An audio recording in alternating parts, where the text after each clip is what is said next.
vous tapez. Je veux dire, tous les jours, vous écoutez des témoignages. C'est un beau résumé de ce que vous pensez. Tous les jours, vous tapez des témoignages. Je me tape des gens qui vont mal, tout ça. Et c'est quand même compliqué, ça. C'est un. Alors, je ne le vis pas comme moi, je me tape. suis très sensible aux ondes. Oui. Ouais. Vous aussi, vous êtes très empathique. Très. Et moi, j'attrape. Moi, je pourrais pas faire ça. En fait, il faut se conditionner. Moi, je sais que quand j'arrive dans mon émission, je suis dans une empathie totale avec mes invités, mais avant et après, je mets mon armure. Donc, et puis surtout, mes émissions, elles s'enchaînent. C'est pendant l'émission, vous faites ah oui. Alors, je fais pas que ça. Ah oui, c'est bizarre. Ça consiste pas. Et quand ils s'en vont, oui, allez, salut, au revoir. Non, absolument pas. Quand j'arrive vraiment, je suis une éponge totale, en communion totale avec eux. Mais en effet, une fois qu'on s'est dit au revoir, je retourne dans ma loge et il faut savoir qu'une heure après, j'enchaîne avec une autre émission. Avec d'autres problèmes. Donc il est né, problème ou pas, parce que j'ai aussi des thèmes plus légers, je n'ai pas que des thèmes très sombres. Non, mais quand même, Néanmoins, dans ma loge, en effet, j'ai un exercice où je sors de ces histoires et c'est peut-être là le moment de l'humour, le temps du pas de côté, peut-être le temps du cynisme aussi, pour pouvoir après à nouveau m'immerger. Donc je suis extrêmement sincère avec mes invités, mais en effet, j'ai besoin d'être structurée et avoir une discipline à côté. C'est des émissions qui sont très regardées en replay, en fait. Oui, exactement. Parce que par exemple, j'ai découvert cet été, je ne savais pas que mes 2 filles étaient fans de vous.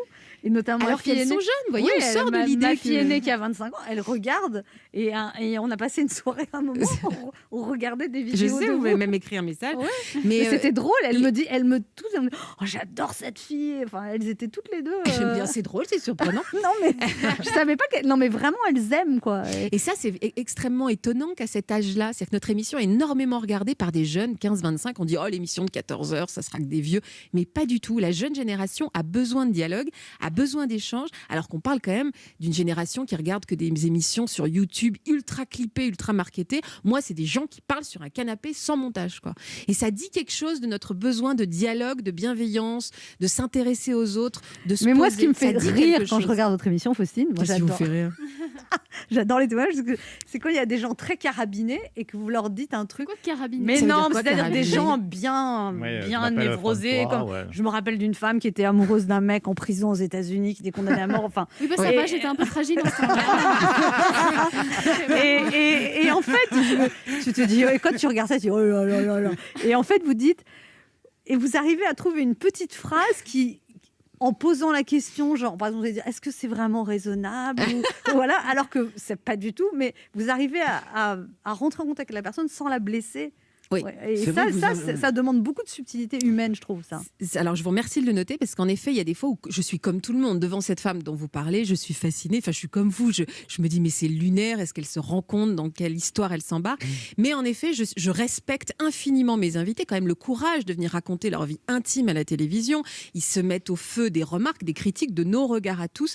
Donc moi, je suis quand même dans... Voilà, je love absolument ceux qui sont là et je ne porte absolument aucun jugement. Alors du coup, est-ce que des fois, il y a des gens qui s'attachent à vous parce que justement, vous les jugez pas et qui se disent « Ah, mais elle a l'air différente, je voudrais que ce soit mon amie ». Mais je vous promets en plus que je suis extrêmement sincère, c'est-à-dire que quand ils sont là, je ne les juge pas, vraiment. Ouais. Ça m'intéresse, l'âme humaine m'intéresse. Mais après, ils vous écrivent sur Instagram? Parfois, oui, parfois. Alors parfois, je réponds pas. Mais vous pouvez pas, parce que vous avez quoi, 5 invités par jour 5 invités par émission, oui, alors il n'y en a pas 5 qui m'écrivent non plus. Parce que sinon, on s'en sortait pas, là. Oui, alors il y a des fois où je me suis dit qu'il fallait que je commence à mettre de la distance parce que je me suis dit, je peux pas faire le service après-vente derrière. C'est-à-dire que mais en effet, vous n'êtes quand pas quelqu'un si professionnel en plus. Non, mais c'est vrai que ça demande parfois un exercice qui relève de ça. Mais souvent, quand on me dit j'attends les résultats d'un examen de santé hyper important la semaine prochaine, bah moi je suis comme vous, j'ai envie de savoir quoi. Donc ça m'est arrivé même moi d'aller chercher les gens sur Instagram en disant au fait, est-ce que vous me dites vous êtes bien en rémission? Est-ce que vous avez c'est-à-dire qu'à un moment ça m'intéresse vraiment quoi. C'est pas vraiment d'aller voir un thérapeute parce que justement parfois les témoignages étaient lourds et vous affectaient en profondeur. En fait, c'est compliqué parce que moi mes invités, ils en ont rien à faire de savoir si le sujet qu'on va aborder me touche. Ils s'en fichent de ma vie en fait. Et ils ont bien raison, c'est pas du tout le propos. Seulement moi, comme tout le monde, j'ai aussi une vie, une histoire, des enfants, un mari. Et beaucoup d'émissions me retournent, me rendent très angoissée. Je pourrais faire 14 mammographies, je pourrais changer 17 fois mes codes d'alarme chez moi. Souvent pendant l'émission, si quelqu'un me raconte, vous savez, le homejacking, quand vous vous faites agresser chez vous, j'avais fait une émission comme ça. Et pendant l'émission, je me disais, il faut absolument que j'appelle mon mari pour lui demander de changer tous les codes, vérifier si l'alarme est poussée. Donc évidemment, à un moment, il faut bien que je dise à quelqu'un de quelle manière manière, ces sujets m'ont bouleversée, m'ont retournée, m'ont fait me poser Pour des questions nettoyer, en fait, existentielles. pour nettoyer Il ce faut que vous avez- nettoyer, ouais. et je pense que c'est pas forcément le rôle de mon mari, à qui peut-être je vais faire naître des angoisses qui n'existent pas chez lui. Donc j'ai estimé que c'était bien, en effet, de me dire il y a quelqu'un que je paye et qui est formidable et qui m'écoute justement pour faire redescendre tout ça de manière même à pouvoir être disponible pour les histoires d'après. Et du coup, ça vous a fait progresser dans l'écoute des autres, d'avoir fait ce travail-là? Même sur juste la vie en général, moi, la dignité et le courage de mes invités, tous les jours, me donnent des leçons de vie. Moi-même, je ne suis pas du tout la même qu'à 4 ans, en fait, sur ma capacité à me remettre en question, à avancer. Il y a des domaines où je ne m'y connaissais pas du tout, des trucs où je me suis dit, ça, j'aurais jugé il y a 4 ans, j'aurais jugé, j'aurais éloigné de moi. Aujourd'hui, que je trouve que la vie est beaucoup plus nuancée, beaucoup plus compliquée, et ça m'élève, en fait. Ces témoignages, moi, ils m'élèvent. Avec les témoins.